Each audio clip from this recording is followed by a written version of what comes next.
Outboard engines were once symbols of trust, built to run forever, sold as virtually bulletproof by Mercury, Yamaha, Suzuki, and BRP.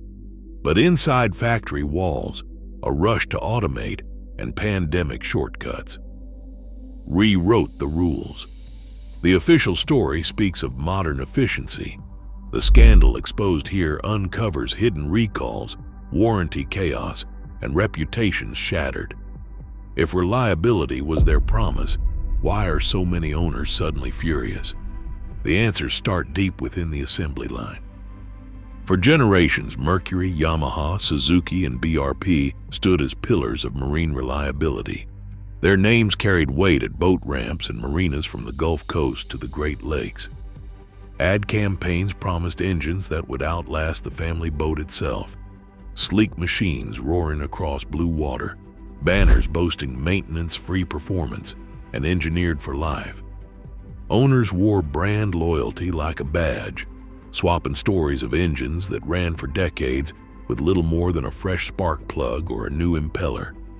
In glossy magazines, outboard motors gleamed atop polished transoms, the backdrop for summer memories and salt-sprayed adventure.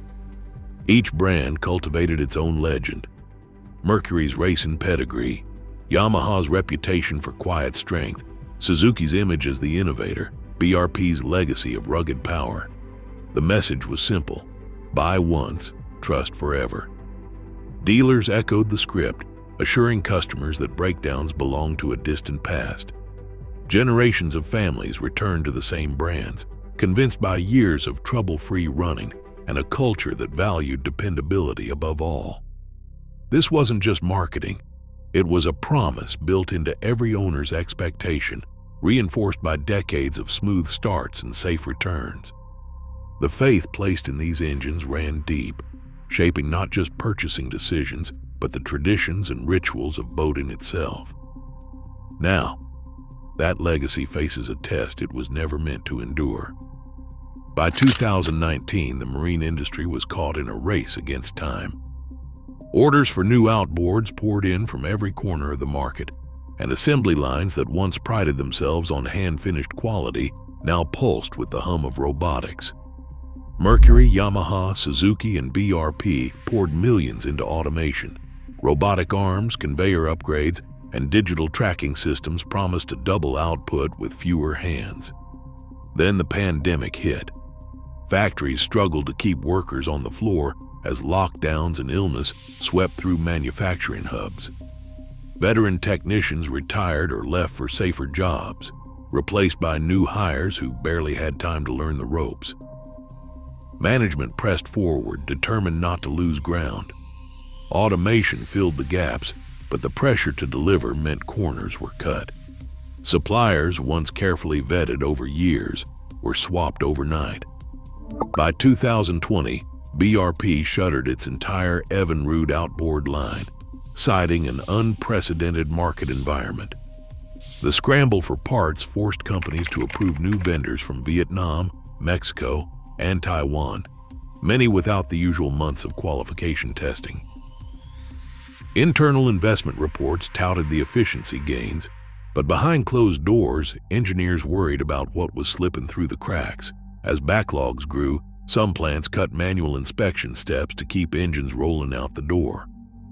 The old promise of bulletproof reliability was now up against a new reality: relentless demand, a fractured workforce, and a supply chain stretched to its limits.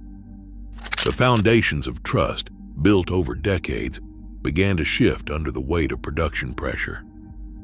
The next chapter would reveal what these shortcuts really cost.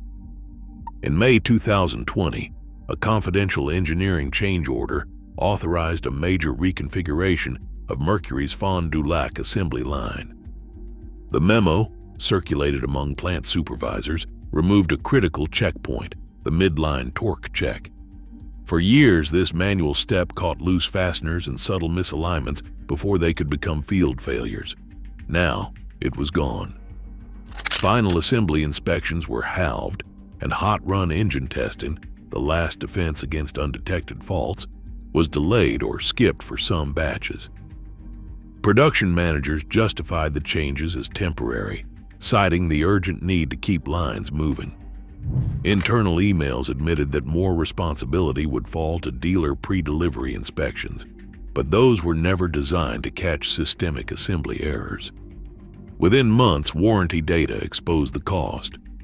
Between the second and fourth quarters of 2021, defect rates on Mercury's V8 models rose by a factor of 2.3.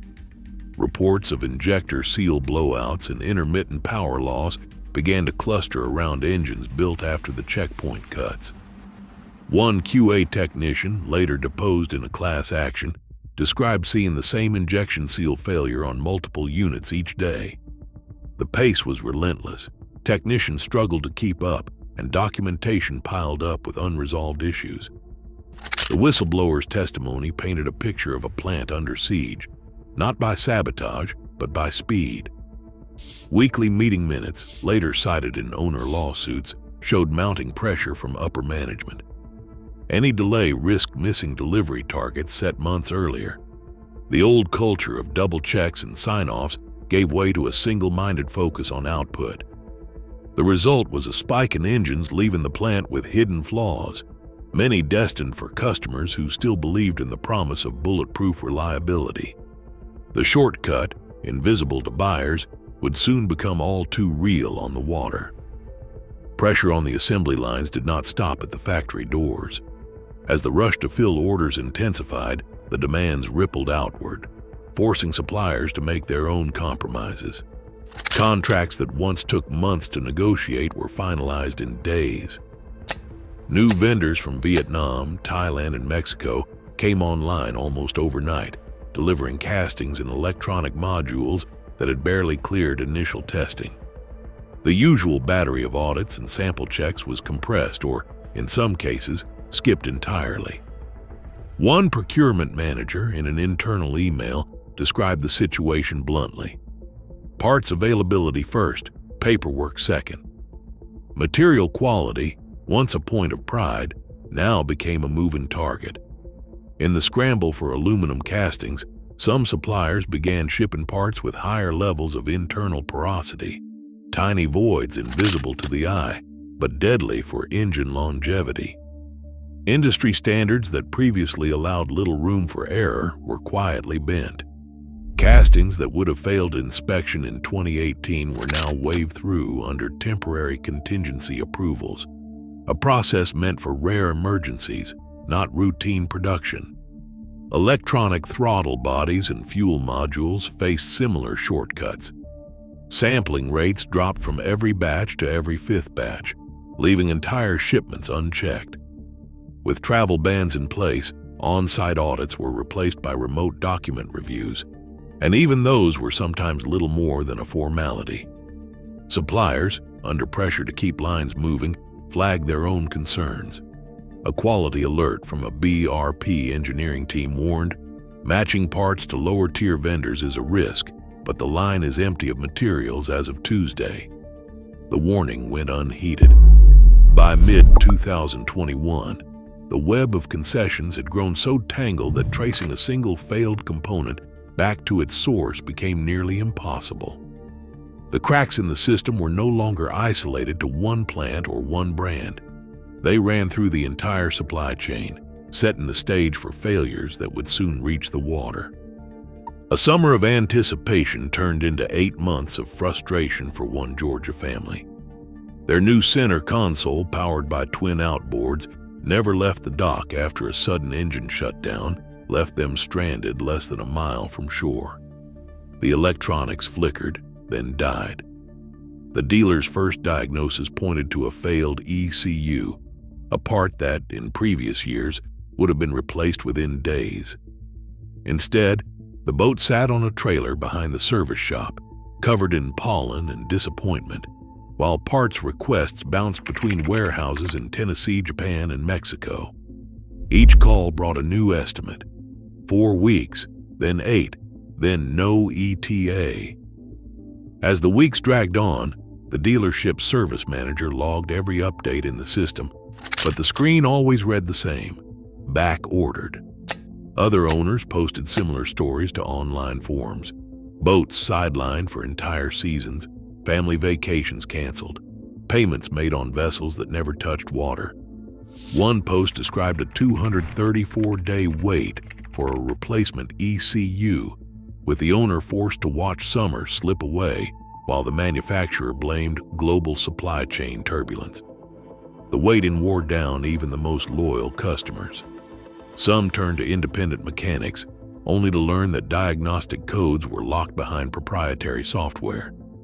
Others tried to source parts directly, finding prices doubled by resellers or marked as restricted. The sense of helplessness grew as months passed, with no answers and no resolution in sight. For many, the promise of worry-free boating had collapsed into silence and resentment. The breakdowns weren't just mechanical, they were personal, leaving owners questioning every assurance they'd ever received from the brands they'd trusted for years. Dealership service bays filled up faster than parts could arrive. Engines that once needed a simple tune-up now sat for months, waiting on back-ordered electronics or castings stuck in customs. In Florida, a mechanic with 20 years on the job watched his shop's lot fill with boats whose owners had run out of patience. He scrolled through his parts portal, every order stamped with the same red warning: unavailable, no estimated ship date. Calls to manufacturer help lines went in circles. The answer was always the same: supply chain issues, try again next week. For owners, the frustration only deepened when they tried to get answers. Diagnostic trouble codes flashed on digital screens, but the tools to read them were locked behind proprietary software. Mechanics, even those with decades of experience, found themselves shut out. Nobody had the diagnostic software, and HQ wouldn't share the error codes, one independent tech explained. Without access, repairs stalled. Owners begged for updates, but even the best shops were powerless. The new technology, designed to make engines smarter, instead built a wall between mechanics and the machines they were supposed to fix. Dealers faced angry customers, some demanding refunds, others threatening lawsuits. Service managers tried to explain that they were just as stuck, caught between manufacturers who controlled every tool and part and owners whose trust was slipping away. Online, stories multiplied: boats idle for entire seasons, families missing out on trips, vacation plans scrapped. Mechanics who once prided themselves on fixing anything now warned customers to double-check serial numbers and recall lists before buying. The myth of dealer invincibility collapsed into a daily reality of phone calls, apologies, and empty promises. The crisis was no longer just about faulty parts. It was about a system that left everyone, from owners to mechanics, stranded and searching for accountability. A risk assessment memo dated March 2022 circulated among Yamaha's executive committee. Buried in the technical language was a single line: if corrosion incidents extends beyond identified serials, projected liability exposure is substantial. Product compliance staff had flagged that corrosion wasn't limited to one batch or region. Yet the decision documented in the same memo was clear: address only the affected serial numbers, and only through a limited service campaign. No broad recall, no public admission of how far the problem might reach. Cost modeling spreadsheets, attached as appendices, showed the financial exposure ballooning if the fix expanded. Executive minutes summarized the choice: restrict the campaign to minimize losses and reputational harm. The public statement would mention a minor defect, a small subset of units, while internal emails admitted that galvanic corrosion was showing up even on engines outside the campaign window. One technician warned legal, owners will notice once warranty runs. The fix, by design, would leave many with no coverage at all. Lawsuits soon followed, as owners discovered failures just months after their warranty expired. Social media filled with images of pitted exhaust housings and gear cases eaten through by salt. The memo's language, clinical and precise, made the strategy unmistakable. Contain the financial fallout, even if it meant abandoning loyal customers to face the full cost alone. Warranty reserves ballooned as failures multiplied, forcing manufacturers to confront the true price of their shortcuts. By late 2023, the industry's collective bill for warranty claims and recall expenses had crossed $250 million, an overrun that sent shockwaves through boardrooms and rattled investors. Internal dashboards tracked the rising tide. Mercury's quarterly reserve shot up by $27 million in just 3 months, while Yamaha's compliance team flagged liability exposure as substantial if corrosion issues spilled beyond the limited recall. Suzuki and BRP faced similar spikes, with costs mounting for every stranded owner and every batch of faulty electronics. The money wasn't the only thing at stake. Silent service bulletins, issued quietly to dealers, tried to contain the fallout without alerting the public. Some campaigns were never publicly announced, leaving owners to discover failures the hard way. For every dollar spent on a replacement ECU or gear case, there was a hidden cost. Lost weekends, broken trust, and brand reputations that took decades to build, now eroding in a matter of months. Industry insiders drew uneasy comparisons to the data manipulation scandals that rocked Japanese ship engine makers. In those cases, altered test results concealed deeper problems, and the pattern echoed here. Downplayed recalls, minimized defect counts, carefully crafted statements to investors. The numbers told a different story. Over 45,000 outboards recalled in North America in 2022 alone. Warranty claims spiking in lockstep with every new model launch and supply chain crunch. The scale was undeniable, and the financial impact reached far beyond the balance sheet. In the end, the cost was measured not just in dollars, but in the erosion of a promise that once defined the industry. Between 2019 and 2021, outboard engine warranty claims more than doubled, with internal documents confirming a 2.3-fold spike after factory quality checks were cut. The investigation revealed how leading brands like Mercury and BRP, under pressure from supply chain disruptions and automation, accepted up to 4% casting porosity and removed critical torque inspections. Owners faced record downtimes, including documented cases of 234 days without resolution, as dealers struggled with back orders and withheld diagnostic tools. Yet much remains hidden. Internal memos show companies limited recalls to control a $250 million exposure, but the full extent of unresolved failures and the number of affected owners is still not disclosed. Today, marketing promises of reliability stand in sharp contrast to the documented breakdowns. This scandal exposed the real cost of unchecked modernization in the marine industry, leaving thousands of owners stranded, and the most vital answers locked behind corporate confidentiality.